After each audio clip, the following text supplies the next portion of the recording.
భారత రాజ్యాంగాన్ని దాన్ని తయారు చేసిన వాళ్లే మార్చగలరా? ఈ ప్రశ్న వెనక దాదాపు 70 ఏళ్ల క్రితం జరిగిన ఓ చారిత్రాత్మక కేసుంది. అదే శంకరీ ప్రసాద్ కేస్. మన రాజ్యాంగం ఎదుర్కొన్న మొట్టమొదటి అతిపెద్ద సవాలు. ఇక్కడ మనం ముందున్న ప్రశ్న చూడ్డానికి చాలా సింపుల్గా అనిపిస్తోంది, కానీ దీని ప్రభావం చాలా లోతైనది. ఒక దేశానికి సంబంధించిన ప్రాథమిక నియమాలని, ఆ నియమాలని పాటించాల్సిన ప్రభుత్వమే మార్చేగలదా? ఈ ఒక్క ప్రశ్న చుట్టూనే ఈరోజు మనం మాట్లాడబోయే కథ తిరుగుతోంది.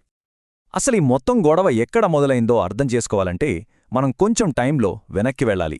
అప్పుడప్పుడే స్వాతంత్రం వచ్చిన సమయమది. దేశం మొత్తం ఎన్నో ఆశలు, మరెన్నో ఆకాంక్షలతో నిండి ఉంది. ఇక్కడ టైంలైన్ చూస్తే మనకొక విషయం ఆశ్చర్యం కలిగిస్తుంది. చూడండి, 1950లో ఎంతో ఘనంగా రాజ్యాంగాన్ని అమల్లోకి తెచ్చారు. కానీ కేవలం ఒక్క ఏడాది తిరిగేలోపే 1951లో దాన్ని మార్చాల్సిన పరిస్థితి వచ్చేసింది. ఇంత వేగంగా ఎందుకు మార్చాల్సొచ్చింది?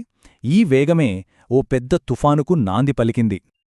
అసలు ఇంత త్వరగా ఏడాది తిరగకుండానే రాజ్యాంగాన్ని మార్చాల్సిన అవసరమేమొచ్చింది?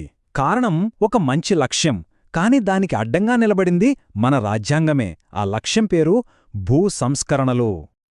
అప్పటి ప్రభుత్వం ఒక గొప్ప సంకల్పంతో ముందుకొచ్చింది. ఏంటంటే, కొంతమంది జమీందార్ల దగ్గర వేల ఎకరాలున్నాయి, మరోవైపు లక్షల మందికి అసలు భూమే లేదు. ఈ అసమానతను తొలగించాలి అనుకున్నారు. ఇది కేవలం ఏదో పాలసీ కాదు, స్వాతంత్ర పోరాటంలో ప్రజలకిచ్చిన మాట. కాని ఇక్కడే ఒక పెద్ద ట్విస్ట్. ఈ మంచి పనికి అడ్డుపడింది ఎవరో కాదు, మన రాజ్యాంగమే. ఎలా అంటారా?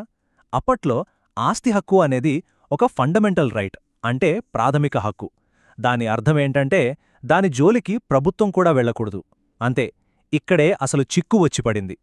సో ఇప్పుడు ప్రభుత్వం ముందు ఒక పెద్ద రాజ్యాంగపరమైన గోడ ఉంది. మరి దాన్ని దాటడానికి పార్లమెంట్ ఏం చేసిందంటే చాలా డేరింగ్ స్టెప్ తీసుకుంది. వాళ్ల ఆలోచన చాలా సింపుల్. రూల్ అడ్డొస్తే రూల్నే మార్చేద్దాం, అంతే.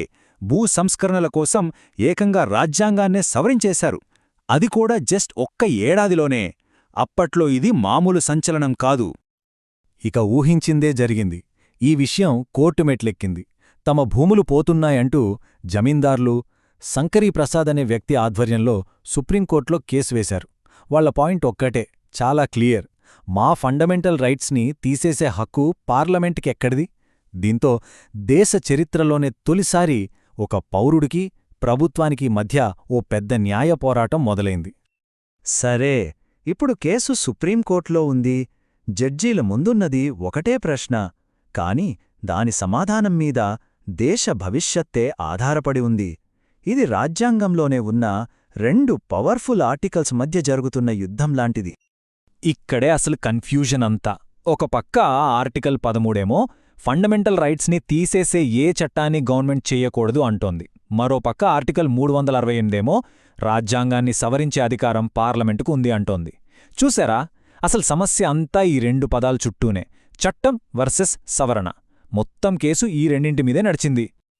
అంటే ఇప్పుడు సుప్రీంకోర్టు తేల్చాల్సిన విషయం ఒక్కటే: రాజ్యాంగాన్ని సవరించడం అనేది చట్టం చేయడం కిందకు వస్తుందా రాదా?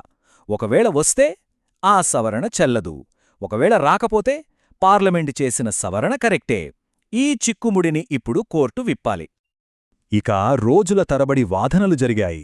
దేశం మొత్తం ఉత్కంఠగా ఎదురుచూస్తోంది. ఫైనల్గా ఆ రోజు రానే వచ్చింది. సుప్రీంకోర్టు తన చారిత్రాత్మక తీర్పును వెలువరించింది. కోర్టు లాజిక్ని చాలా సింపుల్గా అర్థం చేసుకోవచ్చు. ఇప్పుడు మనం ఒక గేమ్ ఆడుతున్నామనుకుందాం. గేమ్ రూల్స్ ప్రకారం ఆడటం ఒకటి, కానీ గేమ్ రూల్స్నే మార్చేయడం ఇంకొకటి. కోర్టేమందంటే ఈ 2 వేర్వేరు, ఒకటి కాదు. కోర్టు తన వాదనను ఇలా స్టెప్ బై స్టెప్ చెప్పింది. ఫస్ట్, పార్లమెంట్కి 2 రకాల పవర్సుంటాయి అంది. ఒకటి లెజిస్లేటివ్ పవర్, అంటే మామూలు చట్టాలు చేసేది. 2 కాన్స్టిట్యూయెంట్ పవర్, అంటే రాజ్యాంగాన్ని మార్చేది.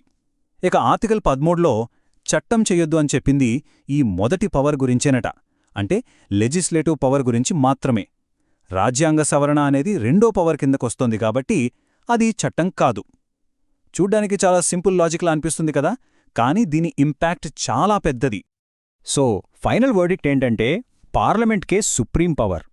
ప్రాథమిక హక్కులతో సహా రాజ్యాంగంలో దీన్నైనా మార్చే అధికారం పార్లమెంట్కుంది. ప్రభుత్వానికి ఇదొక చారిత్రాత్మక విజయమన్నమాట.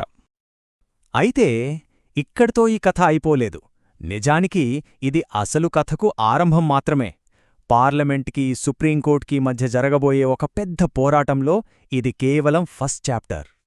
ఎందుకంటే ఆ తర్వాత కొన్ని సంవత్సరాలకే 1967లో గోలఖ్రాద్ కేసులో సుప్రీంకోర్టు తన మాటను తానే మార్చుకుంది. మళ్ళీ 1973లో కేశవనంద భారతి కేసులో బేసిక్ స్ట్రక్చర్ అనే ఒక కొత్త కాన్సెప్ట్ వచ్చింది. అంటే ఈ గొడవ దశాబ్దాల పాటు నడుస్తూనే ఉంది. ఇదంతా మనల్ని ఒక పెద్ద ప్రశ్న దగ్గర వదిలేస్తోంది. ఒకవేళ రాజ్యాంగాన్ని మార్చే పూర్తి అధికారం పార్లమెంట్ చేతిలోనే పెడితే మరి ఆ రాజ్యాంగాన్ని ఎవరు కాపాడతారు? రాజ్యాంగాన్ని మార్చే అధికారం నుండే రాజ్యాంగాన్ని రక్షించడమెలా? ఇది ఈ రోజుకి మన ప్రజాస్వామ్యం ముందున్న అతిపెద్ద ప్రశ్నల్లో ఒకటి.